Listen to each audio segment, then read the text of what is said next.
आज 65 वर्ष सुनैनावर दुःखाचा डोंगर कोसळला.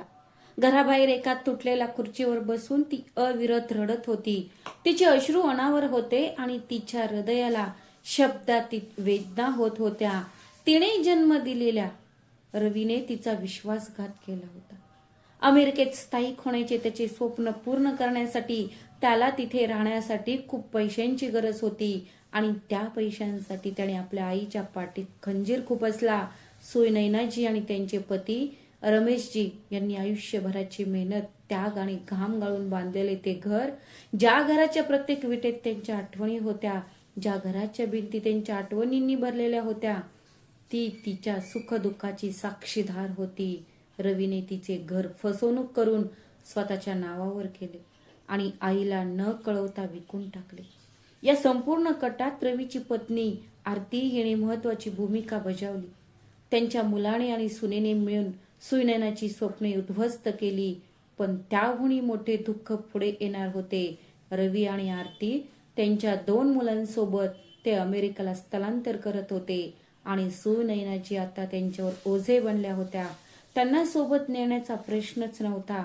त्यांची आधीच एका वृद्धाश्रमात नोंद झाली होती.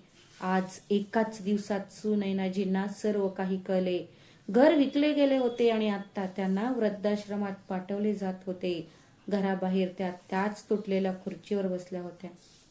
तिच्या शेजारी एक जुनी पिशवी पडलेली होती, ज्यात तिचे काही कपडे आणि इतर गरजेच्या वस्तू होत्या. तिच्या डोळ्यांदेखत तिचा मुलगा रवी एका मध्यस्थासोबत पैशांविषयी बोलत होता. सुनैनाला फक्त एवढेच समजत होते की घराच्या निधीपैकी अर्ध्याहून अधिक रक्कम मिळाली होती आणि उरलेली रक्कम 1-2 दिवसात मिळेल. तिचे हृदय जोर जोरात धडधडत होते. रवी तिच्याकडे आला आणि म्हणाला, आई, आमचं विमान 2 तासात आहे. चल, मी तुला वृद्धाश्रमात सोडतो. मी अधूनमधून तुला भेटायला येईल. सुनैना थरथरत्या आवाजात म्हणाली, बाळा, तू माझा खूप मोठा विश्वासघात केला आहेस. मला न सांगता तू ते घर विकून टाकलंस. तुझ्या वडिलांची आयुष्यभराची कमाई, आपल्या आठवणींचा खजिना, तुम्हाला त्याची किंमत कळली नाही आणि तुम्ही म्हणताय की मला भेटायला 7 समुद्रापलीकडून येईल. तेवढ्यात त्यांची सून आरती दोन्ही मुलांना घेऊन बाहेर आली. मोठा मुलगा आरव निरागसपणे म्हणाला, आई, आजी आपल्या सोबत येत नाहीये का? तिची बॅग कुठे आहे? ती ही जुनी बॅग घेणार आहे का? आरती सहजपणे म्हणाली, नाही बाळा, आजी ती भारतातच राहील. तिला अमेरिका आवडणार नाही आणि तिला इंग्रजी सुद्धा येत नाही. दोन्ही मुले धावत आजीकडे गेली आणि त्यांनी तिला मिठी मारली. अवघ्या 5 वर्षाचा धाकटा नातू ओरडत म्हणाला, आजी, कृपया आमच्यासोबत ये. तुझ्याशिवाय आम्हाला बरे वाटणार नाही. रात्री आम्हाला गोष्टी कोण सांगणार? आणि तू बनवलेली लापशी ती इतकी चविष्ट बनवते, आता कोण बनवणार? मोठा नातूही म्हणाला, हो आजी, चला, आमचं तुझ्यावर खूप प्रेम आहे. रडून रडून सुनैनाजींचे डोळे लाल झाले होते. त्यांचा घसा दाटून आला होता. तुटक आवाजात त्या म्हणाल्या, माझ्या मुलांनो, त्या देशात तुमच्या आजीला जागा नाही. मी जिवंत राहिले तर तुम्हाला कधीतरी नक्की आपण भेटू. रवी आरतीला म्हणाला, तू मुलांना विमानतळावर घेऊन जा. मी आईला तिथे सोडून परत येतो. आरती आनंदाने फोनमध्ये व्यस्त झाली. दरम्यान रवीने सुनैनाला गाडीत बसवले आणि वृद्धाश्रमाच्या दिशेने गाडी चालवली. गाडी पुढे जाऊ लागली. दोन्ही मुले जोर जोरात रडत होती, पण आरतीवर काहीच परिणाम झालेला दिसत नव्हता. सुनैनाजी खिडकीतून आपल्या रडणाऱ्या नातवंडांकडे पाहत राहिल्या. त्यांचे हृदय जणू तुटत होते. हळूहळू गाडी पुढे सरकली आणि त्यांची नातवंडे त्यांच्या नजरे आड झाली. सुनैनाजी संपूर्ण रस्ताभर आपल्या मुलाला शिव्या देत राहिल्या, पण रवीवर त्याचा काहीही परिणाम झाला नाही. थोड्याच वेळात गाडी वृद्धाश्रमापाशी पोहोचली. रवी म्हणाला, आई, तुम्ही आता जा. मला विमानतळावर जायचं आहे. मला कामावर जायला हवं, नाहीतर उशीर होईल. काही अडचण आली तर कर्मचाऱ्याकडे माझा नंबर आहे. जेवण, पेय, औषधं सगळ्याची सोय केली आहे. तू इथे फुकट राहतेस असं समजू नकोस.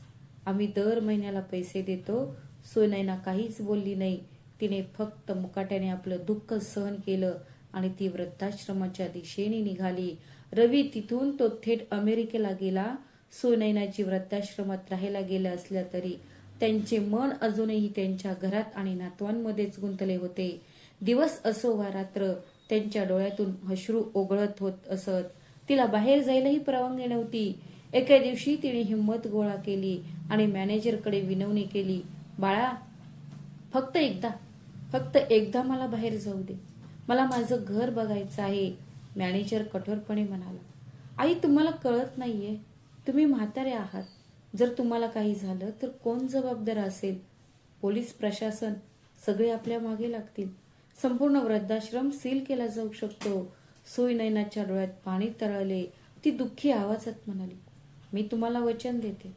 मी फक्त 2 तासात परत येईन. तसंही आता या देशात माझं असं कोण आहे की मी दुसरीकडे जाईन? जर मी असाच त्रास सहन करत राहिले तर काही दिवसात मी मरणारच आहे. कृपया मला जाऊ द्या. मी स्वतः परत येईन. तिच्या डोळ्यातील वेदना आणि आवाजातील भयानतेने मॅनेजरचे हृदय द्रवले. त्याने सुनयनाजींना जिथे जायचे होते तो पत्ता विचारला. सुनयनाजींकडे थोडे पैसे होते. वृद्धाश्रमातून निघून त्यांनी एक रिक्षा घेतली आणि त्यात थेट त्यांच्या जुन्या घरी गेल्या.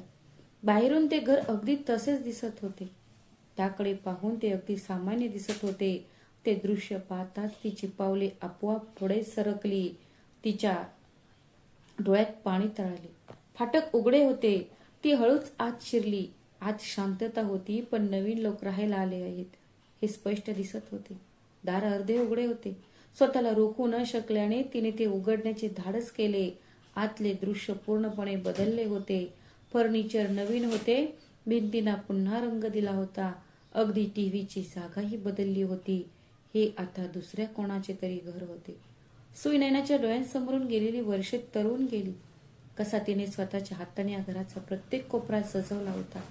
आणि आज हे घर आता तिचे राहिले नव्हते. तेवढ्यात एक स्त्री अचानक खोलीत शिरली. ती श्रुती होती. सुमारे 35 वर्षांची एक स्त्री. सुनयनाजींना पाहून ती घाबरली आणि ओरडली, तुम्ही कोण आहात? न विचारता कोणाच्या घरात कसे काय येऊ शकता? बाहेर जा. मी आत्ताच्या आत्ता पोलिसांना बोलावते. हे कसलं शहर आहे? कोणीही कोणाच्याही घरात घुसू शकतं. आजकाल तर लहान मुलांवर लैंगिक अत्याचार करणारे सुद्धा अशा म्हाताऱ्या लोकांना रेकी करायला पाठवतात. माझं ऐकलं नाहीस का? इथून चालती हो. सुनयनाजींचे हातपाय थरथरू लागले. ती पुढे म्हणाली, नाही मुली, मी चोर नाही. मी फक्त माझं ऐक. पण श्रुतीने ऐकलं नाही. तिने तिचा हात धरला, तिला बाहेर नेले आणि गेट जवळ उभे केले. आपल्याला इथे येऊन 4 दिवसही झाले नाहीत आणि माणसं घरात घुसतायत. मी पोलिसांना बोलवते. सुनयना आपले पाय धरून जमिनीवर बसली. ती ढसाढसा रडू लागली, मुली, मला माफ कर. मी या घराची मालकीण होते. माझ्या नवऱ्याने ते बांधलं होतं. माझ्या मुलाने माझी फसवणूक करून ते विकून टाकलं. मी फक्त माझ्या आठवणींमध्ये हरवून गेले होते. श्रुती अविश्वासाने म्हणाली, तू काय बोलते आहेस? सुनयना थरथरत्या आवाजात म्हणाली, या घराची प्रत्येक वीट मला ओळखते. तिथे उभे राहून त्याने तिला घराचा संपूर्ण आराखडा सांगितला. कोणती खोली कुठे आहे, किती खिडक्या आहेत, व्हेंटिलेटर कुठे आहे. आता श्रुतीची खात्री पटली होती. त्याने आपल्या वागणुकीबद्दल माफी मागितली. त्याने बाहेर 2 खुर्च्या ठेवल्या, त्यांना पाणी दिले आणि त्यांची संपूर्ण कहाणी ऐकून घेतली. हे ऐकून श्रुतीच्या डोळ्यातही पाणी आले. तुमच्या मुलाने खूप चुकीचे कृत्य केले आहे. या घरामागे एवढं दुःख दडलेलं असेल याची आम्हाला कल्पनाच नव्हती. तिने स्वतःची कहाणीही सांगितली. जेव्हा माझ्या पतीची या नवीन शहरात बदली झाली तेव्हा जणू माझं संपूर्ण आयुष्यच बदलून गेलं. आम्ही आधी जिथे राहायचो तिथे मी एका खाजगी शाळेत शिकवत होते. तिथे मला एक छोटासा आधार होता, एक विश्वासू स्त्री जिच्यावर मी अवलंबून राहू शकत होते. मी मुलांची जबाबदारी सोडून देऊ शकले असते. माझ्या अनुपस्थितीत ती त्यांची स्वतःच्या डोळ्यांप्रमाणे काळजी घेत असे. पण या अनोळखी शहरात आल्याने सर्व काही बदलून गेले. इथे माझे स्वतःचे असे कोणी नव्हते. असं कोणी नव्हता ज्यावर मी डोळे झाकून विश्वास ठेवू शकेन. प्रत्येक दिवसाची सुरुवात भीती, चिंता आणि एकाकीपणाने होत असे. मुलांची काळजी घेणे, नोकरी शोधणे आणि घरातलं सगळं मला एकटीलाच सांभाळावं लागतं. दिवस जात आहेत. प्रत्येक दिवस एक संघर्ष बनला आहे. असं म्हणून श्रुतीने हलकेच असून तिच्या डोक्यावरून हात फिरवला आणि म्हणाली, अरे, माझी ही दुःखद कहाणी सांगताना मी तुला चहा करायला विसरलेच. कृपया बसा, मी तुमच्यासाठी गरम चहा बनवते. पण सुनयना म्हणाली, नाही मुली, मला आता जायला हवं. वृद्धाश्रमातल्या लोकांना काळजी वाटेल. ती शांतपणे निघून गेली. पण तिची गोष्ट श्रुतीच्या हृदयात कोरली गेली. त्या रात्री जेव्हा श्रुतीने तिचा नवरा अनिलला सर्व काही सांगितले तेव्हा तोही भावूक झाला. श्रुती पुढे म्हणाली, मी तुम्हाला एक गोष्ट सांगू का? तुमची हरकत नसेल तर. श्रुतीने अनिलला संकोचाने विचारले. अनिलने श्रुतीकडे एक नजर टाकली. मग मोबाईलकडे बघतच म्हणाला, हो सांग. वाईट वाटण्यासारखं काय आहे? श्रुतीने थोडे धैर्य गोळा करून म्हटले, आपण त्यांना या घरी आणले तर कसे राहील? शेवटी हे घर मुळात त्यांचेच होते आणि आपल्याला घराची आणि मुलांची काळजी घेऊ शकेल अशा एका विश्वासू आधाराची गरज आहे. जर सगळं काही व्यवस्थित पार पडलं तर मी माझ्या नोकरीचा विचारही करू शकेन. आजच्या काळात फक्त तुमच्या कमाईवर घर, मुलांचं भविष्य कसं सांभाळणार? अनिल काही वेळ शांत राहिला. जणू काही तो त्या गोष्टीचा विचार करत होता. मग विचार करून तो म्हणाला, तुझं बरोबर आहे. आता इथे त्यांचं कोणीच नाही आणि हे घर त्यांच्या आठवणींनी भरलेलं आहे. त्यांच्यावर विश्वास ठेवता येतो. ते कोणत्या वृद्धाश्रमात आहेत हे तुला माहीत आहे, बरोबर? श्रुतीच्या चेहऱ्यावर हलकेसे स्मित उमटले. ती म्हणाली, हो, त्यांनी मला सांगितलं. इथून काही किलोमीटरवर विद्यासागर वृद्धाश्रम. दुसऱ्या दिवशी ते दोघे वृद्धाश्रमात पोहोचले. त्यांना सर्व माहिती मिळाली. सर्व काही खरे ठरले. सुनैनाजी खरोखरच रवीची आई होत्या, पण व्यवस्थापक एक अनोळखी व्यक्ती होता. पण मॅनेजर तिला एका अनोळखी कुटुंबासोबत पाठवायला तयार नव्हते. अनिलने मॅनेजरला नम्रपणे विनंती केली, कृपया सुनैना आईला बोलवा. जर त्या आमच्यासोबत यायला तयार झाल्या तर तुम्ही त्यांना पाठवाल, बरोबर? मॅनेजर क्षणभर शांत राहिले. मग त्यांनी सुनैनाला बोलावले. तिथे श्रुतीला पाहून सुनैनाजीला धक्का बसला. ती म्हणाली, अगं मुली, तू इथे आहेस? श्रुती म्हणाली, हो आई, तुम्ही मला सांगितले होते की तुम्ही या वृद्धाश्रमात राहता, म्हणून आम्ही तुम्हाला भेटायला आलो आहोत. तुम्ही 2 मिनिटे माझं ऐकाल का? मग श्रुती सुनैनाला म्हणाली, आई, मी त्या दिवशी तुमचे बोलणे ऐकले आणि खरं सांगायचं तर मला तुमच्याबद्दल खूप वाईट वाटले. तुमची हरकत नसेल तर तुम्ही आमच्यासोबत येऊ शकाल का? आमच्या घरात अशी कोणी वडीलधारी व्यक्ती नाही जी आमच्या मुलांमध्ये चांगले संस्कार रुजवू शकेल. तुमची हरकत नसेल तर आम्ही तुम्हाला इथून घेऊन जाऊ इच्छितो. सुनैनाला हे समजत नव्हते की या स्वार्थी जगात जिथे तिचा मुलगा तिला साथ देत नाही तिथे हे अनोळखी लोक तिला का साथ देत आहेत. सुनैनाजी म्हणाली, नाही मुली, तुमच्यासोबत येऊन मला तुमच्यावर ओझं व्हायचं नाही. तुम्ही सर्वजण तुमच्या वैवाहिक जीवनात आनंदी राहायला हवं. नेहमी आनंदी राहा. तुम्ही फक्त माझा विचार केला तरी मला पुरेसा आहे. श्रुती हात जोडून म्हणाली, आई, कृपया तुम्ही आमच्यासोबत याल. या मोठ्या आशेने आम्ही आलो आहोत. शेवटी ते घर ते तुझं होतं आणि त्या घराशी तुझ्या आठवणी जोडलेल्या आहेत. जर तुला तिथे राहायची संधी मिळत आहे तर तू का मागे हटत आहेस? जर तुला तिथे काही अडचण आली तर आम्ही तुला या वृद्धाश्रमात सोडून देऊ. आम्ही वचन देतो. सुनैना काही वेळ गप्प राहिली. मग तिला वाटले, हे बरोबर आहे. कदाचित त्यांचे काही स्वार्थी हेतू सुद्धा असतील, पण माझ्या नवऱ्याच्या घरी त्यांच्या आठवणींच्या सानिध्यात राहण्यात माझा एक स्वार्थी हेतूही आहे. ती तयार झाली. जेव्हा मॅनेजरने सुनैनाला विचारले तेव्हा ती जायला तयार झाली, म्हणून मॅनेजरने तिला पाठवायला होकार दिला. काही तासातच सुनैना घरी परत आली. तिला खूप आनंद झाला होता, पण तिच्या मनात एक भीतीही होती. तिलाही आश्चर्य वाटले की त्यांनी तिला इथे का आणले. तिच्या स्वतःच्या मुलाने तिचा विश्वासघात केला होता आणि आता हे अनोळखी लोक. पण तिच्याकडे गमावण्यासारखे काहीच नव्हते.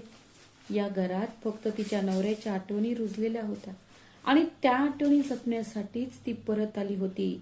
श्रुतीने आनंदाने तिला विचारले, आई, सांगा, तुमची खोली कोणती?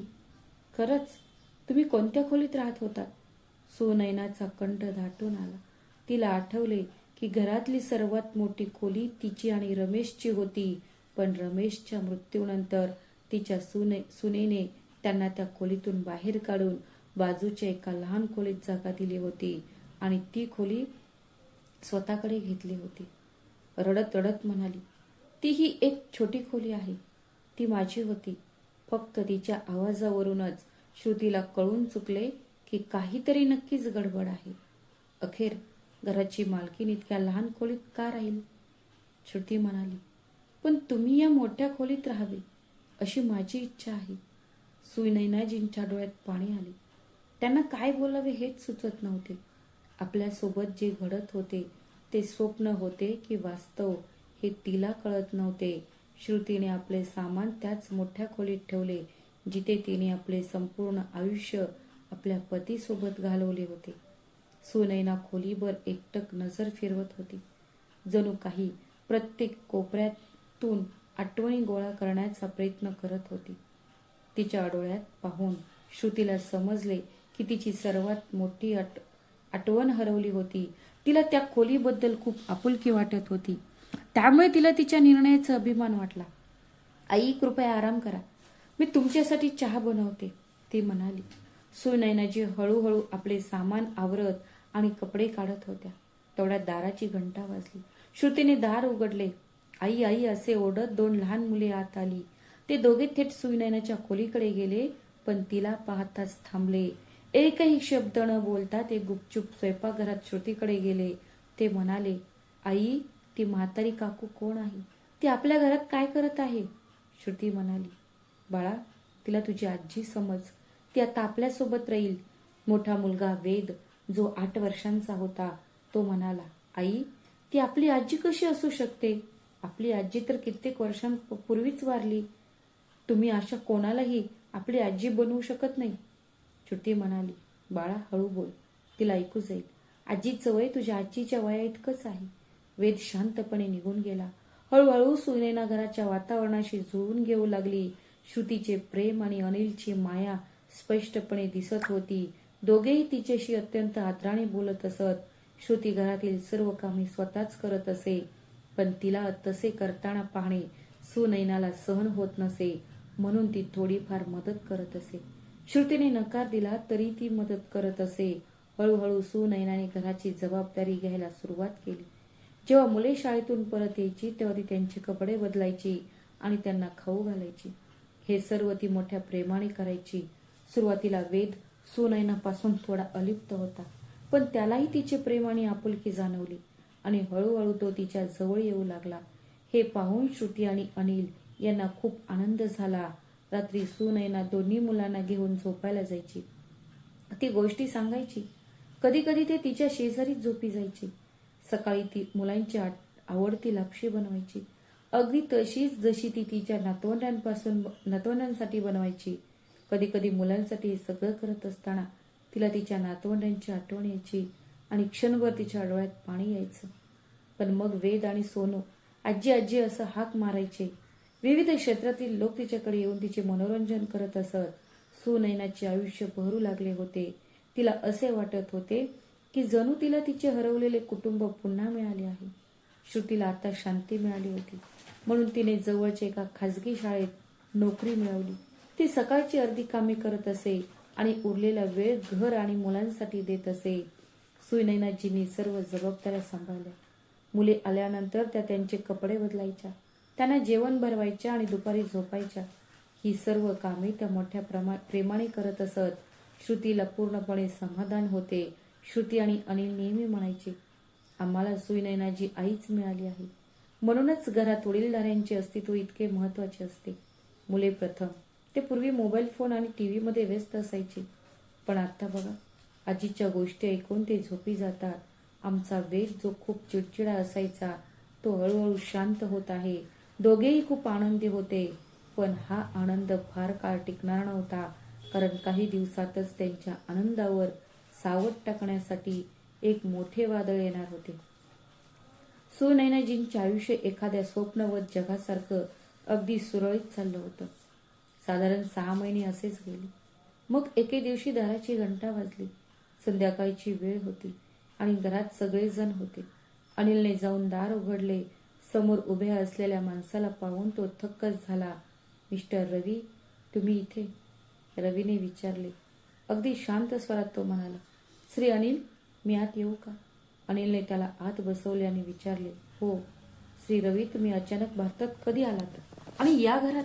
मी पैसे वगैरे देणे घेण्याची सगळी व्यवस्था केली आहे. काही अडचण आहे का? रवी थोडा वेळ गप्प राहिला. मग म्हणाला, मी माझ्या आईला भेटायला वृद्धाश्रमात गेलो होतो. मी ऐकलं की आई इथे आली आहे. रवी पुढे बोलणार इतक्यात अनिल म्हणाला, अरे म्हणजे तू आईला भेटायला आला आहेस? रवी म्हणाला, नाही, मी आईला न्यायला आलो आहे. अनिलला जणू काही आपल्या पायाखालची जमीनच सरकल्यासारखे वाटले. श्रुती तेवढ्यात पाणी घेऊन येत होती. तिलाही तो आवाज ऐकू आला. थरथरत्या हाताने तिने ट्रे टेबलावर ठेवला आणि दगडासारखी स्तब्ध उभी राहिली. जणू काही एका क्षणात अनिल आणि श्रुतीवर डोंगर कोसळला होता. रवी पुढे म्हणाला, बघा मिस्टर अनिल, तुम्ही माझ्या आईला घरी आणले आहे ते अगदी ठीक आहे. मी त्याबद्दल काही बोलणार नाही. पण आता मला माझ्या आईला अमेरिकेला घेऊन जायचे आहे. म्हणून कृपया माझ्या आईला बोलवा. अनिल आतून पूर्णपणे खचला होता. पण अखेर सुनैना जी रवीची आई होती त्यामुळे तो काहीही बोलू शकला नाही. तो श्रुतीला म्हणाला, श्रुती, जाऊन आईना बोलव. श्रुतीचे हातपाय जणू गळून गेले होते. तिने जे ऐकले ते म्हणजे जणू कोणावर तरी अचानक वीज कोसळल्यासारखे होते. सुनैनाजी ती खोलीत मुलांसोबत खेळत होती. मुलांच्या चेहऱ्यावरचा आनंद आणि सुनैनाजींच्या चेहऱ्यावरचं हसू पाहून श्रुतीच्या डोळ्यात पाणी आलं. ती मनातल्या मनात म्हणाली, हे हसू आणि आनंद किती वेळ टिकेल कोण जाणे. ती हळूच म्हणाली, आई, तुम्हाला बाहेर कोणीतरी भेटायला आला आहे. सुनैनाजींना धक्काच बसला. त्या म्हणाल्या, मला भेटायला? या म्हाताऱ्या बाईला भेटायला? आता इथे कोण आवरलंय? श्रुती काहीच बोलू शकली नाही. तिचा घसा इतका दाटला होता की ती बोलूही शकत नव्हती. सुनैना हळूच हॉलमध्ये आली. तिने रवीला सोफ्यावर बसलेले पाहिले. त्याला पाहताच सुनैना घाबरली. तिच्या पायाखालची जमीनच सरकली. सुनैनाला पाहताच रवी उठून तिच्याकडे आला आणि म्हणाला, आई, तुम्ही इथे आहात? तुम्हाला माहीत आहे, मी सुद्धा तुम्हाला भेटायला वृद्धाश्रमात गेलो होतो. पण तिथून मला कळले की तुम्ही इथे आला आहात. आई, मी तुम्हाला न्यायला आलो आहे. मी येईन असे तुम्हाला सांगितले होते. जणू काही सुनैनाजींना शब्दच सुचत नव्हते. त्या पुतळ्यासारख्या तिथेच उभ्या राहिल्या. आई, तुम्ही ऐकत आहात का? मी तुम्हाला सांगत आहे, मी तुला न्यायला आले आहे. तिथल्या मुलांना तुझी खूप आठवण येत आहे. आरतीवर ही कामाचा खूप ताण आहे. ती एकटी मुलांना सांभाळू शकत नाही. आम्हाला वाटलं होतं की तुझ्याशिवाय आमचं निभावून जाईल, पण आता ते खूप अवघड होत चाललं आहे. ते शब्द सुनैनाच्या कानात घुसले. निभावून? मी काही सोय आहे का? मी त्यांच्यावर ओझं आहे का? म्हणून त्यांनी मला इथे सोडून दिलं. आता माझ्याशिवाय त्यांचं काही चालत नाही. म्हणून ते त्यांच्या स्वतःच्या स्वार्थी कारणांसाठी मला परत न्यायला आले आहेत. रवी म्हणाला, आई, आज रात्री आपलं विमान आहे. कृपया तुझं सामान भर. आपण आज अमेरिकेला निघू. मी तुझ्या व्हिसा आणि पासपोर्टसाठी अर्ज केला आहे आणि ते मिळाले आहेत. सुनैना म्हणाली, रवी, मला न्यायला येण्यापूर्वी वृद्धाश्रमात एकदा तरी फोन केला होतास का? रवी म्हणाला, नाही आई, काय गरज होती? मी थेट तुला न्यायलाच आलो. जवळच उभ्या असलेल्या श्रुतीची 2 मुले हे सर्व ऐकत होती. त्यांची आजी त्यांना सोडून जाणार होती, त्यामुळे त्यांचे डोळे पाण्याने भरले होते. सुनैना मुलांची काळजी घेत होती. तिने त्यांच्या डोळ्यात पाहिले. त्या डोळ्यात भीती, प्रेम आणि दुःख हे सर्व काही सामावले होते. सुनैना म्हणाली, जेव्हा तुला माझी गरज नव्हती तेव्हा तू मला कचऱ्यासारखं फेकून दिलंस, आणि आता जेव्हा तुला माझी गरज आहे तेव्हा तू मला घ्यायला आला आहेस. मी तुझी आई आहे की गरजेची एखादी वस्तू जिला गरजेनुसार उचलून फेकून द्यायचं आहे? रवीकडे उत्तर नव्हते. तो काही वेळ शांत राहिला. मग म्हणाला, आई, मी कबूल करतो की माझ्याकडून चूक झाली, पण जे घडून गेले ते बदलता येणार नाही. मी तुम्हाला न्यायला आलो आहे. माझ्यासोबत या. सुनैनाजी म्हणाला, रवी, तू आयुष्यभर तुमच्या सोयीनुसारच काम केलंस. तू आणि आरतीने माझ्याकडे कानाडोळा केला आहे आणि मला न सांगताच घर विकून टाकलं. तुमची सगळी योजना तयार झाल्यावर तुम्ही मला एखाद्या वृद्धाश्रमातल्या निरुपयोगी भंगारासारखं सोडून दिलं. तुम्ही सगळे अमेरिकेत सुख शोधायला निघून गेलात, आणि आता जेव्हा तुम्हाला माझी पुन्हा गरज लागली आहे तेव्हा तुम्ही मला घ्यायला आला आहात. मला काही भावना नाहीत का? हे घर माझ्या नवऱ्याच्या आठवणीने बनले आहे. हे विकण्यापूर्वी तुम्हाला तुमच्या वडिलांची एकदाही आठवण आली नाही का? या घराच्या आठवणींनीच मला इथे परत आणले आहे. आणि आता माझे नीट ऐका. मी हे घर कधीही सोडणार नाही. आता इथे माझे स्वतःचे कुटुंब आहे. मला 2 नातवंडे, एक सून आणि एक मुलगा आहे. अनिल आणि श्रुतीच्या डोळ्यातून अश्रूचा अखंड ओघ वाहत होता. आईच्या निधनानंतर अनिलला खूप एकटे वाटत होते, पण त्याला सुनैनाजींमध्ये आपल्या आईची एक झलक दिसली. आज त्यांच्याकडून हे ऐकून अनिलचे हृदय भरून आले. त्यांनी आपले अश्रू लपवण्याचा प्रयत्न केला, पण त्याला ते जमले नाही. सुनैनाजी पुढे म्हणाले, मला असे कुटुंब मिळाले आहे जे स्वार्थावर अवलंबून नाही. मला 2 सुंदर नातू आहेत जे माझ्यावर खूप प्रेम करतात. मी तुमच्यासोबत कुठेही जाणार नाही. माझं घर, माझा देश किंवा माझं कुटुंबही सोडणार नाही. जिथून आलात तिथे परत जा. वेद आणि सोनू धावत आले आणि त्यांनी सुनैनाजींना मिठी मारली. ते रडत म्हणाले, आजी, तुम्ही असं करायला नको. त्या घाणेरड्या काकालाच जायला सांग. तो तुला आमच्यापासून दूर घेऊन जायला आला आहे. वेदने रवीकडे बघून म्हटले, बघा काका, तुम्ही शांतपणे निघून जा. आजी कुठेही जाणार नाही. आता तिने तुम्हाला सांगितले आहे तर तुम्ही जायला पाहिजे. सुनैना शेवटच्या वेळी म्हणाली, माझं ऐकलं नाहीस का रवी? आता तू जाऊ शकतोस. हो, कारण मी तुझ्यासोबत कुठेही येणार नाही. मी इथेच राहीन. रवी मान झुकवून गप्पपणे निघू लागला. सुनैनाने आपला चेहरा दुसरीकडे वळवला. तो जात असताना रवीने मागे वळून सुनैनाकडे पाहिले, पण तिने त्याच्याकडे पाहिलेही नाही. त्याला समजले त्याच्या आईचे मन पूर्णपणे खचले होते आणि ती त्याच्यासोबत येणार नाही. तो गुपचूप अमेरिकेला परतला. दरम्यान अनिल आणि श्रुती सुनैनाच्या पाया पडले. अनिल म्हणाला, आई, तुमच्या रूपाने मला माझी आई परत मिळाली आहे. तुम्ही खरोखरच देवाचा आशीर्वाद घेऊन आमच्या आयुष्यात आला आहात. सुनैनाने त्या दोघांना मिठी मारली. ती म्हणाली, बाळा, तुझ्या निर्मळ हृदयामुळेच तू आश्रमात असलेल्या एका महान आईला वाचवले आहेस.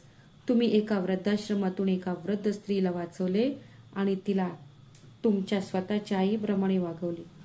तुम्ही मला इतके प्रेमळ कुटुंब, इतकी सुंदर नातवंडे आणि इतकी प्रेमळ सून दिली. श्रुती डोळ्यात अश्रू घेऊन लाजेने खाली पाहू लागली. त्या दिवसापासून सुनैना त्यांना कधीही सोडून जाईल ही भीती अनिल आणि श्रुतीच्या मनातून पूर्णपणे नाहीशी झाली. वेद आणि सोनू सुद्धा त्यांच्या आजीसोबत खूप आनंदी होता आणि आता सुनैनाजींचे कुटुंब पूर्ण झाले होते. मित्रांनो, सुनैनाने रवीसोबत जे केले ते योग्य होते का? या कथेबद्दल तुमचे विचार कमेंट्समध्ये नक्की सांगा. जर तुम्हाला हा व्हिडिओ आवडला असेल तर कृपया लाईक करा, तुमच्या मित्र आणि कुटुंबियांसोबत शेअर करा आणि आमच्या चॅनलला सबस्क्राईब करायला विसरू नका. भेटूया अशाच आणखी एका नवीन कथेत. तोपर्यंत स्वतःची आणि तुमच्या प्रियजनांची काळजी घ्या. श्री स्वामी समर्थ. धन्यवाद.